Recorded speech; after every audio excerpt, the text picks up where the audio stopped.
ඉතින් මගේ යාළුවනේ ඔන්න ඉතාලිය අහිංසකයා ආවා ලෝක බුදු මහත්යෙන් එකක් වෙන පීසා කුළුණ බලන්න.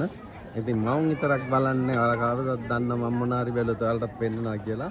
ඉතින් බලන්න පීසා කුළුණ. ඉතින් දේවස්ථානේ තියෙනවා ඉස්සරහින්.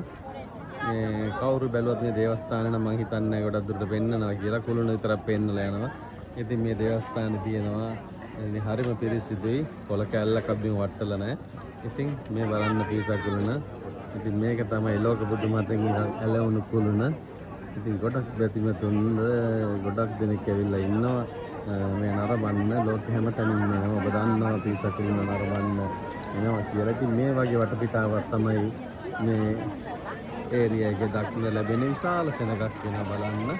ඉතින් ඔබටත් කවදා හරි වාසනාව ඒ ශක්තිය ධෛර්යය සියලු දෙයක්ම ලැබෙන්න කියලා මම ප්‍රාර්ථනා කරනවා. ඉතින් ඔබට මේ දර්ශන ගෙන එන්නේ මම පීසා කුළුණ ඉදිරි පිට ඉඳගෙන ඔබ සියලු දෙනාටම බුදු සරණයි දෙවි පිහිටයි. එන්න ඔබත් කවදා හරි මේ දැක බලා ගන්න.